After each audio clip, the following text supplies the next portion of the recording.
Buenos días. En primer lugar, quisiera agradecer la amable invitación del doctor Beitia y del doctor Ampuero para participar en este 22 Congreso Virtual de la Sociedad Venezolana de Gastroenterología. Es para mí un placer participar en este evento, aunque sea a distancia desde Barcelona, desde el otro lado del Atlántico. Este es el índice de mi charla. En primer lugar, hablaremos de algunas generalidades de la encefalopatía hepática. A continuación, de encefalopatía hepática y pronóstico. Después, de encefalopatía hepática y calidad de vida. Y finalmente, en la última parte de la charla, vamos a tratar de cómo mejorar el pronóstico y la calidad de vida en los pacientes con encefalopatía. Empezamos con las generalidades. Como ustedes saben, la cirrosis es una enfermedad muy frecuente que afecta a más de 1.500 millones de personas en todo el mundo y es la causa de más de 1 millón de muertes al año. Los pacientes con cirrosis fallecen de las grandes complicaciones de esta enfermedad y nos vamos a centrar ahora en la encefalopatía hepática. La encefalopatía hepática es la disfunción cerebral causada por insuficiencia hepática y o shunts portosistémicos y se manifiesta como un amplio espectro de trastornos neurológicos y psiquiátricos que abarcan desde alteraciones subclínicas al coma. Afecta a 1 de cada 3 pacientes con cirrosis o casi 1 de cada 2 y se caracteriza por una gran tendencia a la recurrencia. Como ustedes saben, estos pacientes tienen una gran tendencia a presentar nuevos episodios después del primer episodio. Y unos datos muy importantes que después desarrollaremos es que la encefalopatía es la complicación de la cirrosis que determina un peor pronóstico en cuanto a supervivencia, se asocia a una mayor frecuencia de reingresos, produce una mayor carga familiar, social y económica y determina un mayor deterioro en la calidad de vida. No vamos a entrar mucho en fisiopatología, como pueden ver en este esquema complejo que relaciona pues, el grado de insuficiencia hepática, el amonio, diferentes tipos de bacterias de la microbiota intestinal, diferentes citoquinas pro y antiinflamatorias. Es una fisiopatología realmente muy compleja, pero hoy en día se considera que es muy multifactorial. Desde luego, el amonio tiene un papel importante, y esta hiperamoniemia es consecuencia de la insuficiencia hepática, de los shunts portosistémicos, del aumento en la actividad glutaminasa intestinal. También la sarcopenia es importante. El hecho de que estos pacientes tengan poca masa muscular hace que tengan menos capacidad de aclaramiento del amonio. Y la hiperamoniemia va a producir a nivel cerebral edema astrocitario y alteraciones en la neurotransmisión. Pero aparte de la hiperamoniemia, hay otros factores que en los últimos años se ha visto que son también muy importantes, como la respuesta inflamatoria, el estrés oxidativo, las alteraciones en la microbiota intestinal e incluso alteraciones en la hemodinámica cerebral. Esta es la clasificación actual de la encefalopatía hepática. Como he dicho antes, es un espectro, es un continuo que va desde la encefalopatía hepática mínima hasta el coma. Los pacientes sin encefalopatía no tienen síntomas y tienen unos test neuropsicológicos o neurofisiológicos normales. Los pacientes con encefalopatía mínima no tienen síntomas, pero tienen test neuropsicológicos o neurofisiológicos alterados y después ya tenemos la encefalopatía grado 1, la encefalopatía grado 2, en la que el paciente está pues, desorientado y con flapping. Grado 3, como saben, pues, el paciente está soñoliento, con respuesta, sin embargo, a estímulos. Y finalmente tenemos el grado 4, que es el coma. La encefalopatía mínima y la encefalopatía grado 1 son el grupo de encefalopatía encubierta y los grados 2, 3 y 4 son la encefalopatía manifiesta. Esta es la clasificación actual de la encefalopatía hepática y nos vamos a extender ahora un poco más sobre la encefalopatía hepática mínima. La encefalopatía mínima consiste en unas anomalías cognitivas muy sutiles que afectan especialmente a la atención, la vigilancia y las funciones ejecutivas.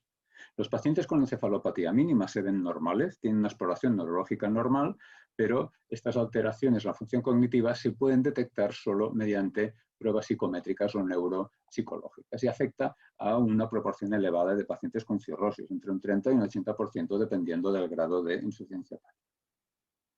¿Cómo se diagnostica? Pues como he dicho, con test neuropsicológicos. El más utilizado es el CES, es el Psychometric Hepatic Encephalopathy Score, que es una batería de test neuropsicológicos. Los resultados de estos 5 test se introducen en esta página web de la Red Española de Encefalopatía Hepática. Este test está validado en diferentes países, se corrige por edad y nivel de estudios, y si se obtiene una puntuación inferior a -4, pues quiere decir que el resultado es patológico y el paciente tiene encefalopatía hepática mínima. Hay otros métodos para diagnosticar la encefalopatía mínima, como la frecuencia crítica de parpadeo. Se le coloca este dispositivo al paciente, ve una luz que parpadea a una muy alta frecuencia, y cuando el paciente, esta frecuencia va disminuyendo, y cuando el paciente detecta que la luz realmente es intermitente, pues aprieta una pera, y cuanto más le cuesta detectar que es intermitente, quiere decir que tiene un nivel más bajo de atención. Otras técnicas que se han utilizado son programas de ordenador que detecta fallos para detectar, en este caso, pues la X y la Y. Vemos que los pacientes con encefalopatía mínima tienen más fallos que los que no tienen y que los controles. También hay aplicaciones de móvil para detectar la encefalopatía mínima, y un test que se ha introducido hace relativamente poco tiempo es el Animal Naming Test, que consiste en que el paciente tiene que decir nombres de animales diferentes durante 1 minuto. Se corrige por edad, nivel de estudios, y si el paciente dice más de 15 animales por minuto sería lo normal. Si dice entre 10 y 15 sería sugestivo de encefalopatía mínima, y si dice menos de 10 pues sería compatible con que el paciente tuviera encefalopatía grado 1. Es un test grosero, pero que en la práctica clínica es bastante útil y es rápido de aplicar. Pasamos al siguiente punto, después de estas generalidades sobre encefalopatía hepática, que es encefalopatía y pronóstico. Como he dicho antes, la encefalopatía es la complicación de la cirrosis que comporta un peor pronóstico. Estos pacientes tienen una mortalidad de un 15% durante el ingreso, pero esta mortalidad llega hasta el 40% al año del primer episodio. Y aquí vemos cómo en este estudio del doctor Planas, la supervivencia de los pacientes que tenían encefalopatía era la peor de todas las complicaciones de la cirrosis, peor que los pacientes con ascitis, con infección o con hemorragia por hipertensión portal. Pese a este mal pronóstico, la encefalopatía no determina prioridad para el trasplante hepático, que se suele priorizar según la clasificación, según el score de Mel.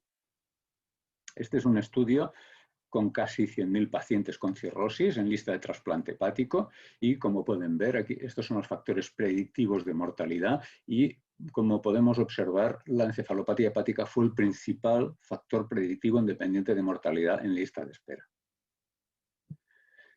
No solo la encefalopatía hepática, sino la encefalopatía hepática mínima también es un factor de mal pronóstico. En este estudio del doctor Ampuero pueden observar cómo los pacientes con encefalopatía mínima tenían peor supervivencia que los pacientes que no tenían encefalopatía hepática mínima durante el seguimiento. El pronóstico se puede, desde luego, evaluar con la mortalidad, pero también es importante la tasa de reingresos. Y la encefalopatía hepática sería la complicación de la cirrosis que determina una mayor tasa de reingresos, debido a esa tendencia a recurrir. En este estudio, el doctor Bajas, con más de 1.000 pacientes con cirrosis, la presencia de encefalopatía fue un factor predictivo muy importante de reingreso a los 90 días. Pasamos al siguiente punto, encefalopatía hepática y calidad de vida. En esta revisión del año pasado pueden observar la relación entre encefalopatía hepática y calidad de vida en múltiples estudios. Y como pueden ver, la mayor parte de ellos dicen que sí, que hay relación, que la encefalopatía hepática deteriora la calidad de vida evaluada con diferentes cuestionarios. El Sickness Impact Profile, el SF36 o el Chronic Liver Disease Questionnaire, que son los más utilizados en los pacientes con cirrosis. No solo la encefalopatía hepática, sino también la encefalopatía hepática mínima deteriora la calidad de vida. Y en este estudio de la doctora Román, de nuestro grupo, pueden ver cómo la calidad de vida era peor, según el cuestionario SF36, a mayor puntuación, mejor calidad de vida, puntuaciones más bajas son peor calidad de vida, y como pueden ver, los pacientes con encefalopatía mínima en rombos puntuaban peor en todos los dominios de este cuestionario que los pacientes sin encefalopatía mínima, representados por cuadrados, o la población de referencia en triángulos. Y es que la encefalopatía mínima tiene muchas repercusiones en los pacientes con cirrosis. Por ejemplo, favorecen que los pacientes caigan. Y en este estudio de nuestro grupo pudimos comprobar cómo la probabilidad de caer al año de seguimiento fue de más de un 50% en los pacientes con mínima, frente a solo un 6% en los que no tenían mínima. Y las caídas son importantes en los pacientes con cirrosis porque, como saben, son pacientes que tienen disminución de masa ósea, tienen alteraciones en la coagulación y, por tanto, pueden producir complicaciones importantes. Efectivamente, cuando un paciente sufre una fractura, es una complicación grave. Y aquí analizamos también en nuestros servicios, son datos todavía no publicados, 88 pacientes con cirrosis y fractura de fémur durante un periodo prolongado de 12 años. Y como pueden observar, la mortalidad fue de un 18% durante la hospitalización y más de la mitad presentaron complicaciones. Es decir, una fractura de fémur en un paciente con cirrosis pues, tiene una gravedad similar a una hemorragia por varices o una infección de líquido ascítico. Además, la encefalopatía mínima compromete la capacidad de conducción. En este estudio del doctor Bajaj, con un simulador de conducción, pues se pudo ver que los pacientes con encefalopatía mínima tenían más errores que los que no tenían encefalopatía mínima y que los controles. Y después otros estudios del grupo del doctor Bajaj han demostrado que los pacientes con encefalopatía mínima tienen realmente más accidentes y más multas de tráfico. De hecho, la encefalopatía mínima, también lo he dicho al principio, es la complicación de la cirrosis que supone una mayor carga familiar, social y económica. Y este es otro aspecto muy importante. Estos pacientes van desarrollando déficits cognitivos permanentes, como hemos comentado, el riesgo de accidentes y de caídas, incapacidad laboral, la mayor parte de ellos no pueden trabajar, necesitan cuidadores y esto determina unas pérdidas económicas familiares muy importantes porque el paciente no puede trabajar, pero los cuidadores tampoco porque lo tienen que cuidar a él y todo ello genera ansiedad y depresión no solo en los pacientes, sino también en los cuidadores.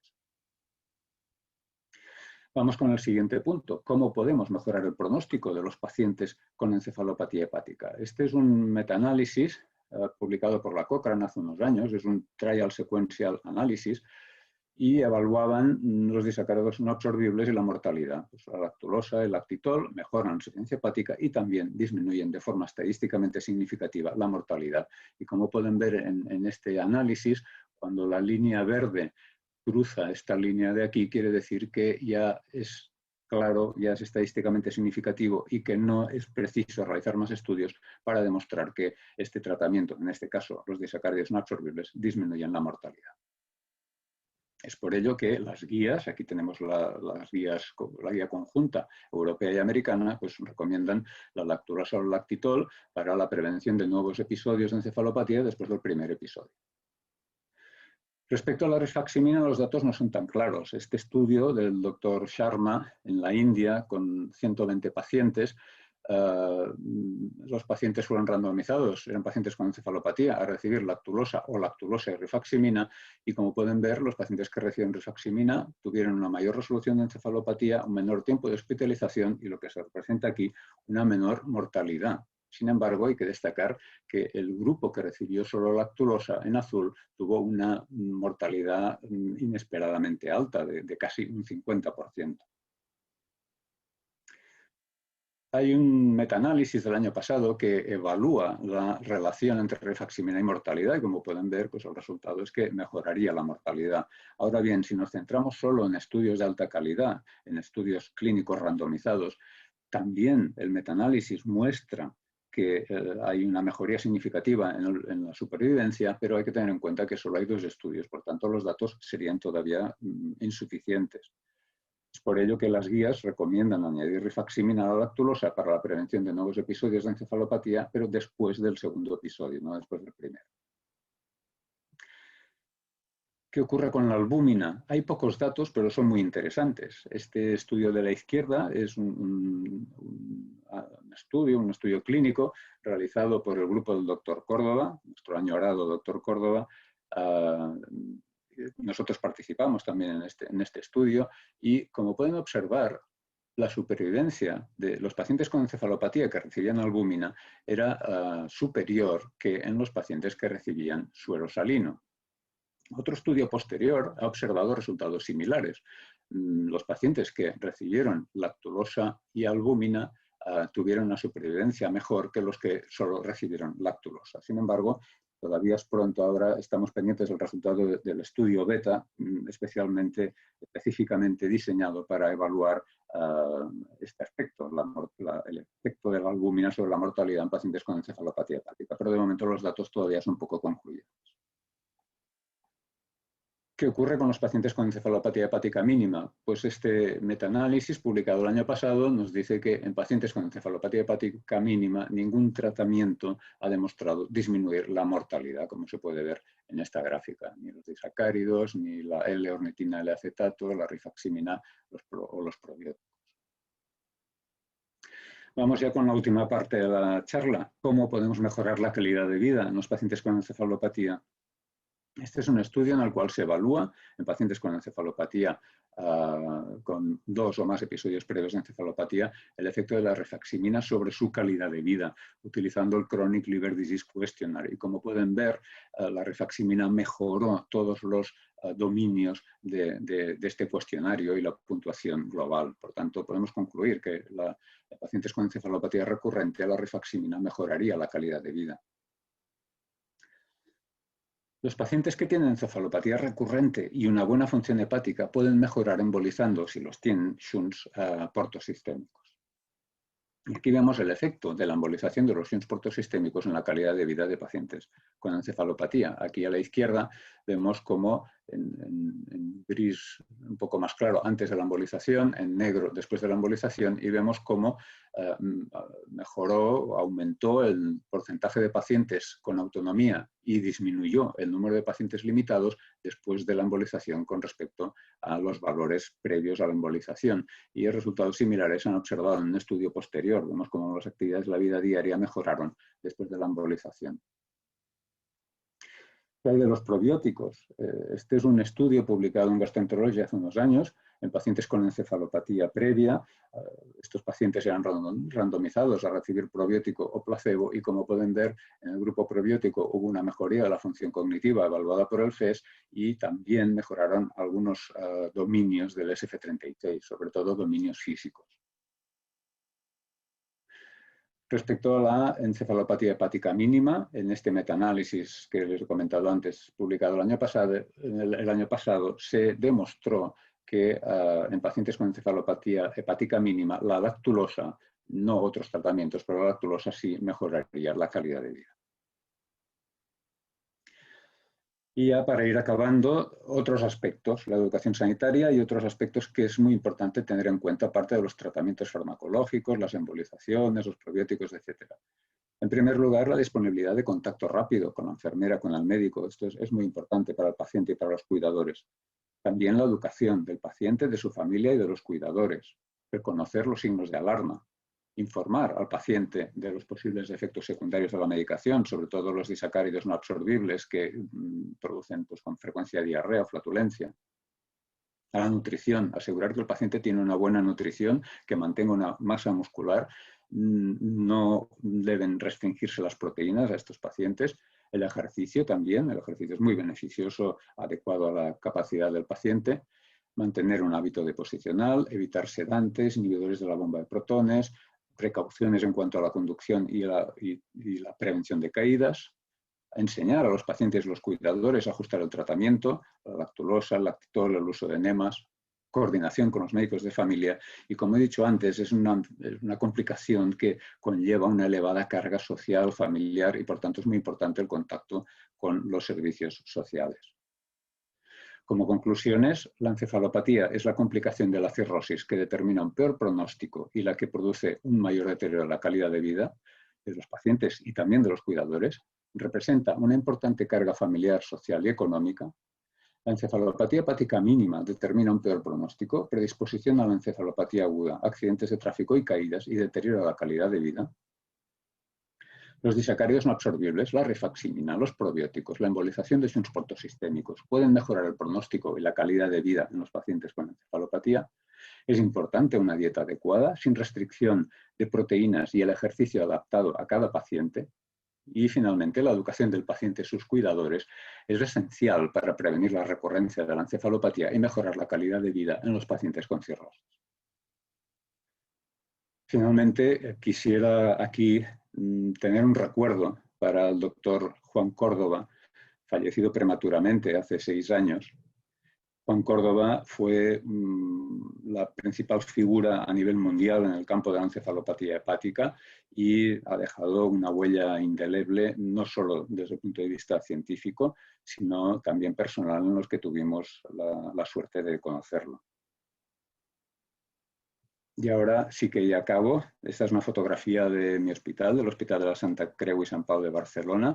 Como pueden ver, es muy bonito y si no lo han visitado anteriormente y en el futuro, cuando esta pesadilla de pandemia acabe, y si tienen ocasión de venir a Barcelona, les invito cordialmente a que vengan a visitarlo. Muchas gracias por su atención.